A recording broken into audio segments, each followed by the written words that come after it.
Yo, what's happening, guys? West here from East West Gaming. I'm East and got another adventure today. We have indeed. We have got an adventure for you. So now we're in Cerulean City.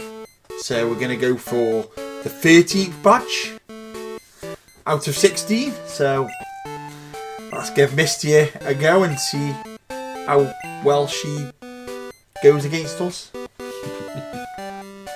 I don't think she's going to do particularly well, but you know, we can find out. Well, we already know, like, water type weakness. I know where the port is now. Look who's running out. It's in that square pool in the middle. The port, you have to find it for the power plant.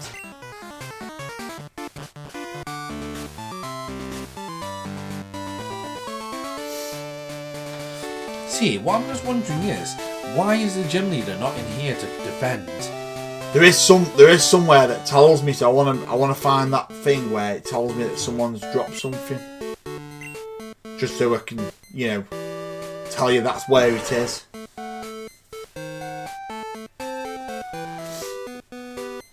I'll find around. I'll have a look around first, but if not, I'll just go in there and get the port anyway.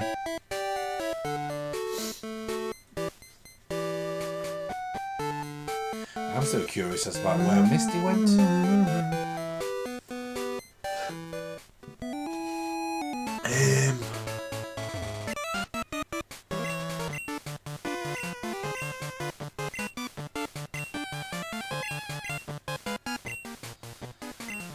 Tell you a secret of mine if you win. Right. I want to find out what he knows.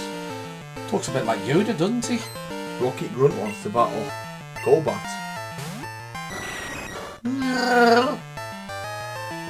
I like Golbat. Don't like its particularly huge, massive mouth, but I do like Golbat. I wouldn't like getting my head stuck in there anyway. Luckily, they like fruit. I think. Or is it a vampire bat?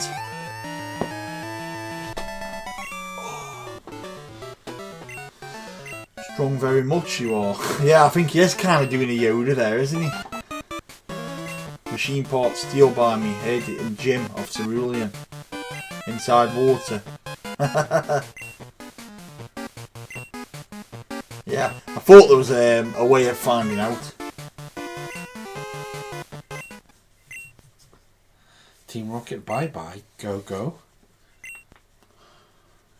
Should you do what from me? You're on the dark side, he is.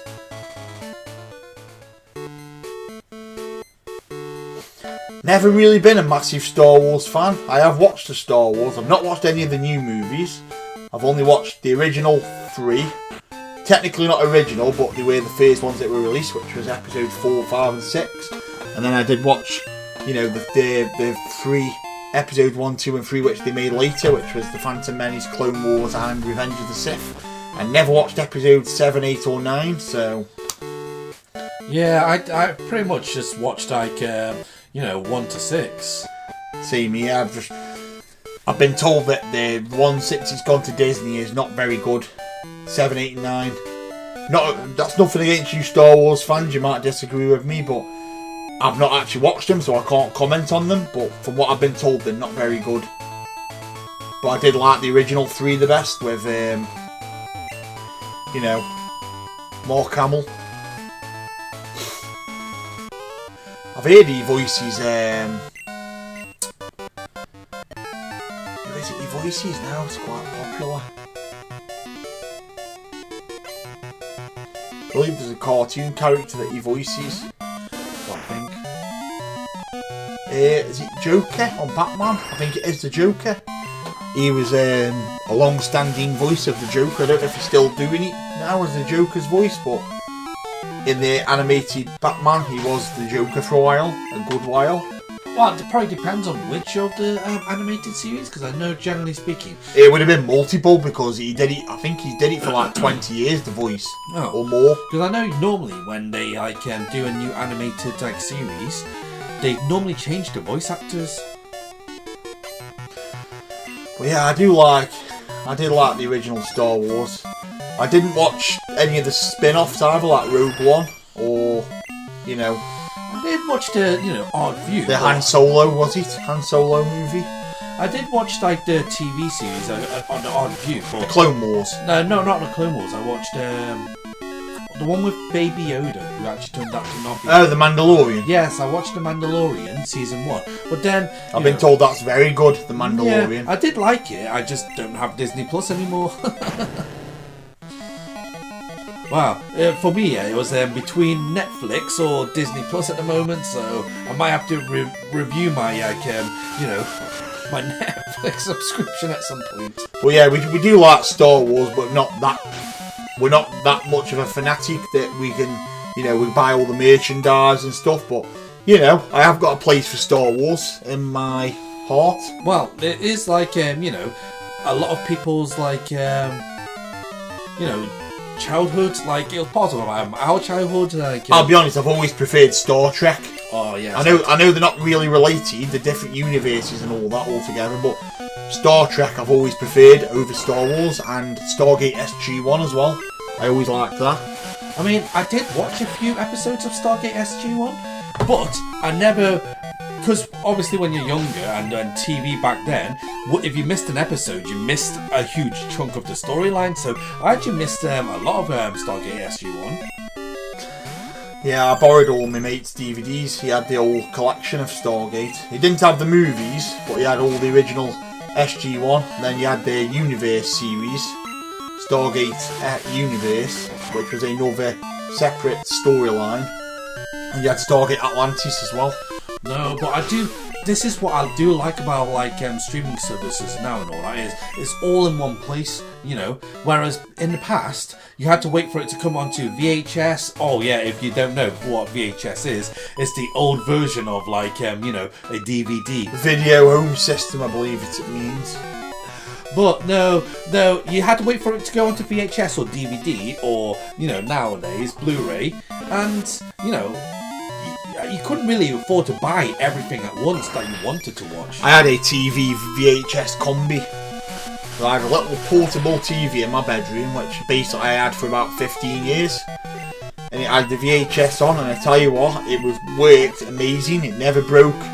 Even to I don't know what happened to it. I think my dad got rid of it when I moved out. But it worked from the day I had it until the day I left home, which was at least 15 years. It was a CRT TV, one of the old, big back, fixed screen TVs, but it's just the fact that it had the video combi in it, and I got so much enjoyment out of that TV.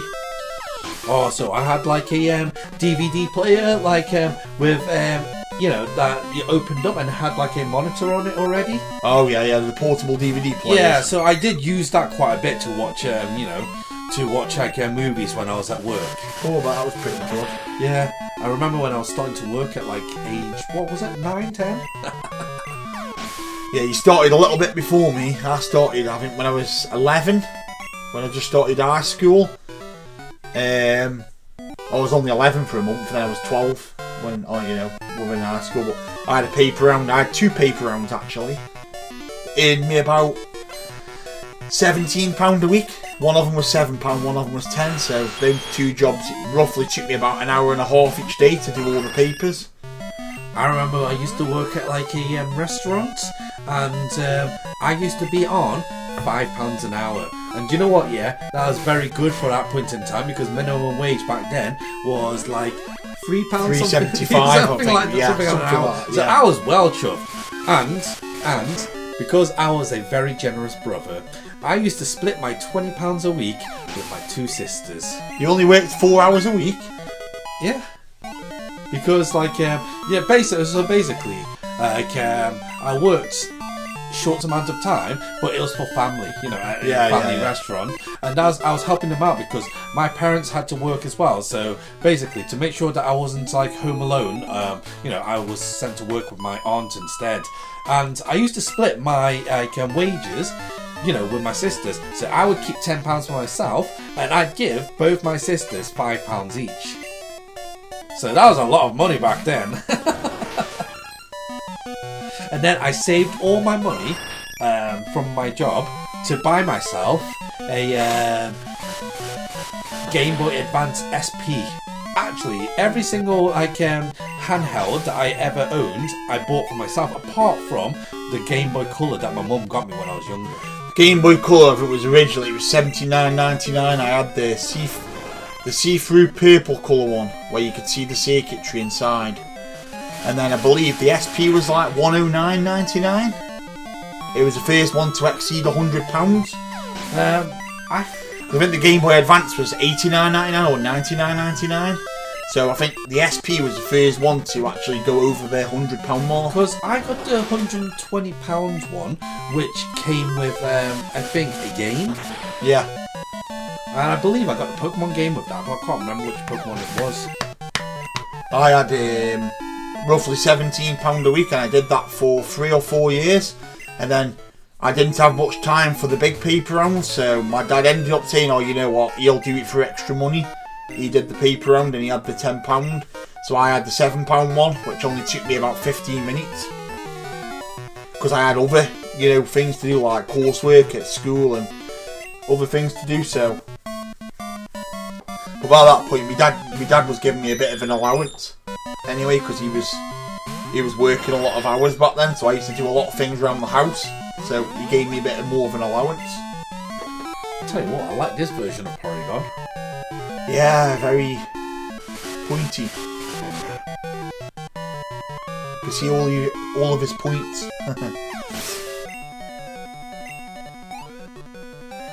But no, I did actually work a lot back then just to buy the next Pokemon.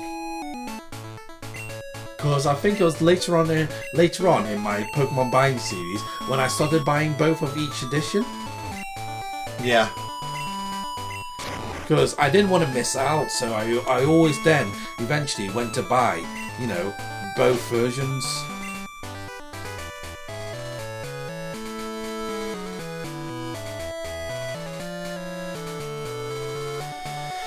Yeah, when I was saying points, I couldn't remember the name, but it's vertices. That's what I was meant to say. All those nice vertices, the point where all the edges meet into a corner. Yeah. Protein. Build up my muscle. It's attacking it. Yeah, but protein, it generally, increases your muscle. Receive the nuggets. Oh, let's take that to the gold sale. See how much we can get. Probably not much. God, can you imagine just finding a gold nugget nowadays? And the nuggets, the size on there would be worth more than $5,000. I'd love to just be able to find a big piece of a meteorite. I'd love to just go in a field, because that's the only way you find it. And a tip to finding meteorites is, it's usually just a rock that looks completely different than anything else in that area. So that's a high indicator that it's, a meteorite. Oh, I do like Rhyhorn. I like Rhydon. And then later on, obviously, Gen 4 Rhyperior. I think, in Gen 1, my favourite rock type might have been like Rhydon. Yeah.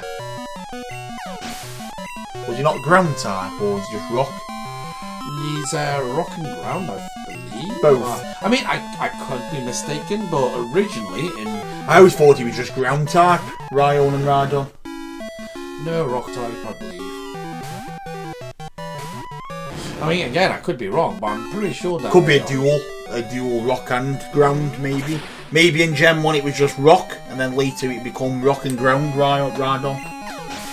Because he did know Earthquake and all them moves as well, didn't he? So... Although I do understand when they split like rock and ground into two separate ones, but they're so similar. I mean, obviously they have different weaknesses and strengths, but at the same time, I feel like beat it with a water attack. Nearly all rock type Pokemon are dual with a dual ground. Not all, but most. I'm gonna drown you with your own water. Ready? Water against water. I'm gonna beat you. I do that all the time. Bye. Bye bye. But I think it would be more embarrassing if you use its weakness against it and win. Yeah, like that just really. No, using a fire type move instead of a Oh, wood. yeah.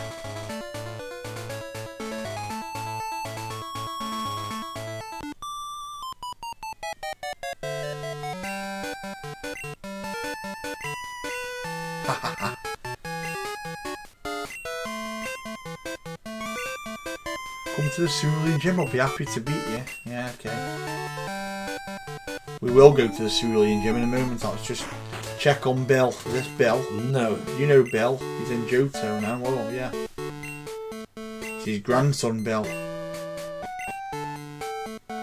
So he's Bill's granddad, who also looks like Mr. Fuji.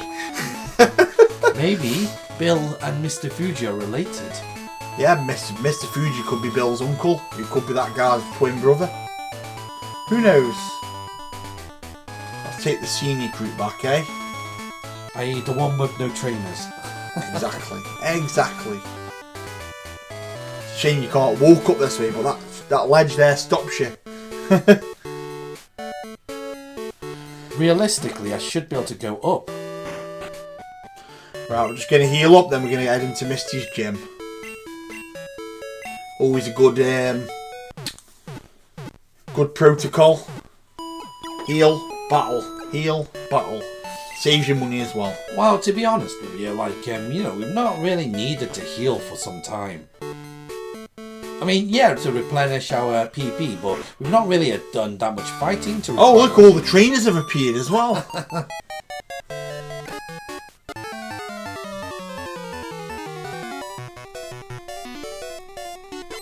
Swimmer Brianna. Sea King. Go Pudge. Fly. You've got this. You've got this, Pudge.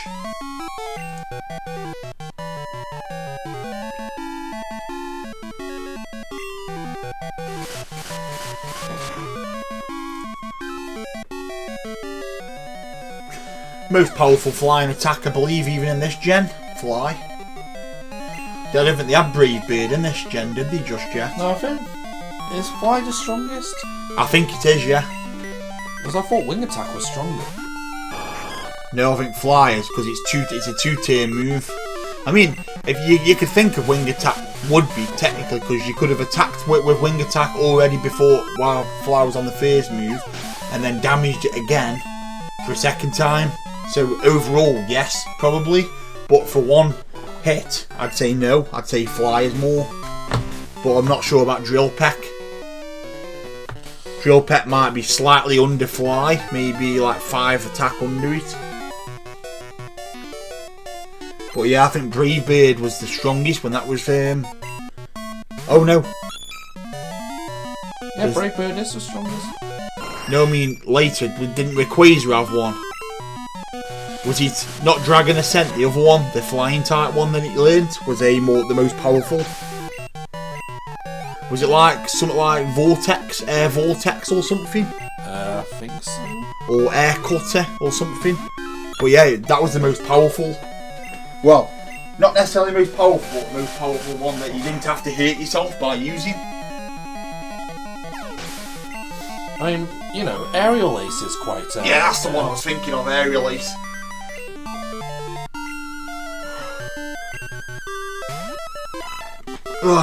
Work later. Fun. We just wish we could do this all day, every day. It would be so fun. Yeah, I mean, this is why I did like using Fly quite often, because, it's a two-turn move, so you made the opponent waste a move trying to hit you or whatnot, and then, it's actually a really strong move.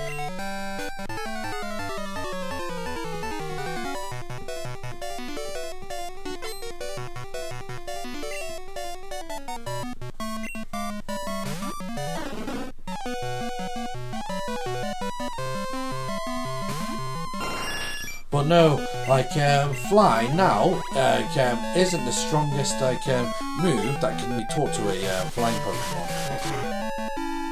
It's one of the strongest is now Aeroblast. Oh yeah, I remember Aero Blast. It was a beam move, wasn't it? Like yeah, but it's a signature move of Lugia, so I suppose you can't really call it like... no, it's a legendary move like Rayquaza's. No, but I think, yeah, Brave Bird is the strongest like flying type move that you can, you know. A lot of legendaries do seem to have like a attack that only that knows it is the most powerful of its type, like Eternatus's beam. That is it, the Eternamax beam, whatever it's called. Something like that. Dynamic Cannon or something. But yeah, that one as well is the most powerful of that move. I think it was a dragon attack.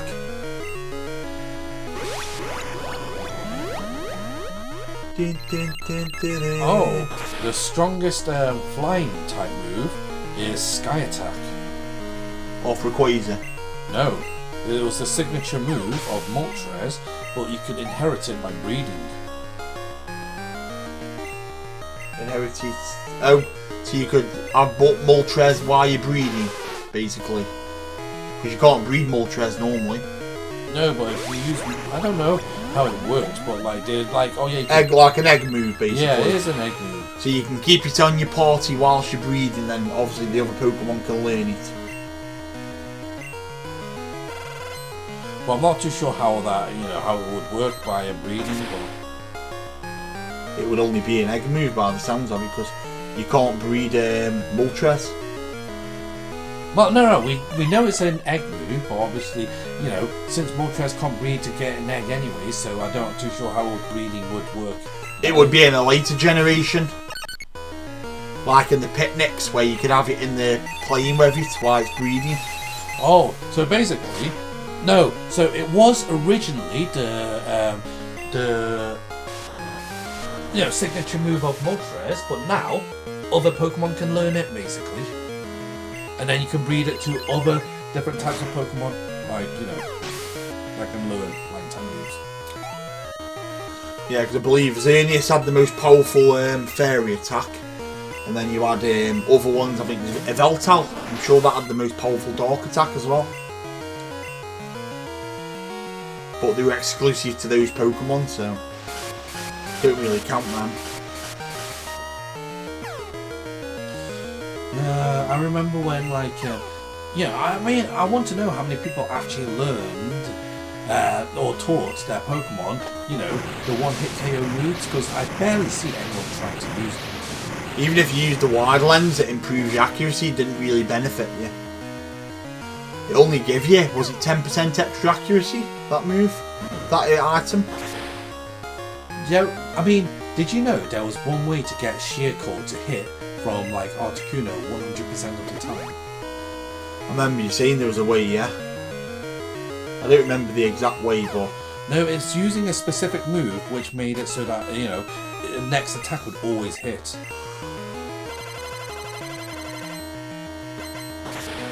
Wasn't like lock on or anything, was it? Does it learn lock? Because I know lock on did something like that. Yeah, it was lock on. So you use lock on and then sheer cold.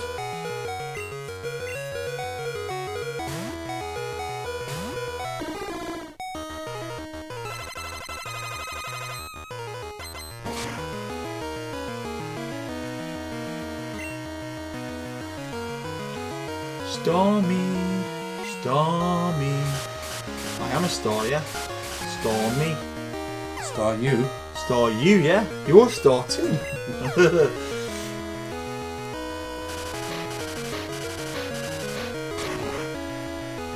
Take that rock landslide in your face. Did I crack the jewel? I did. Bye bye. Would have been so funny if, it actually survived and then knocked you out in one hit. It did beat my jump off in one hit.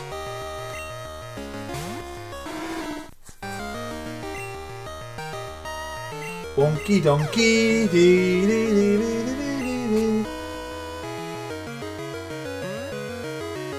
going to tell you one of the best moments I liked in Pokemon anime is when Ash has that final battle with Leon and the original Pokemon theme tune music comes on the battle. And he goes, go! He's like, go, Pikachu now! And then Pikachu just goes, Pika! And then he's like, Charizard, go! And then you just see like a huge fire attack heading towards this thunder, and then Pikachu actually beats Charizard. It's so good how Pikachu beats Charizard. I've still not seen it yet, man. But yeah, it honestly gives you goosebumps. It makes the hairs on your neck stand up. Definitely one of the best anime scenes of Pokemon ever, in my opinion. And I believe, didn't they say, because I actually watched reels on it. I didn't want to, but like, you know, I don't think I'll ever be watching the animated series unless I can watch it completely without, like, you know, I have to try and find where to watch it. You know, it's actually a pain in the ass. I want to start from series 1 and work my way all the way up through each gen. See, I started watching from like Pokemon TV, but then they only have up to a certain certain episode and then stop, and then they don't do every single episode from. It must be down to licensing. Maybe they sold the rights of other series to other companies or something, so they can't put them all on. I don't know. You know, Pokemon TV, owned by Pokemon themselves, can't even show their own show. Yeah, I mean, if you're watching Pokemon Company, please put a series on where you can literally watch from series 1 all the way up to the current generation series. That would be absolutely amazing. Because I know there's a lot of sites where you can watch Yu-Gi-Oh! From series 1 all the way up to the current series. And the same with Beyblade and other ones. You can watch all of them, but not Pokemon. It's very frustrating. I want to watch the Orange Island. You can't get that anywhere now. Unless you have the VHR. But we don't want to go on illegal streaming platforms either, because, you know, that's illegal. I want to watch a good quality, you know, show with no ads and see, various what got things. me was like Netflix actually had Pokemon, but only half of season 1. Yeah. You know, I think, what was it, like 30 episodes or 50 episodes? 50, yeah. 52, and I was like, I think okay, I want to actually watch the entirety of season 1. Cascade badge. We got it. Yeah, we got the Cascade badge, everybody! Woo! Yeah, we are strong. We're very strong. We're going to be, you know, the Pokemon champion. At least of these two regions. Looks like a monkey. That's funny.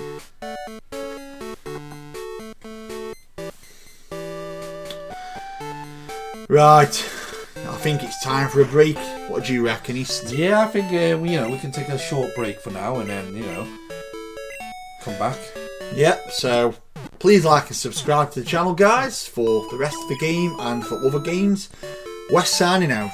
Yes, hope you enjoyed like our show, and you know, hope to see you next time. East out.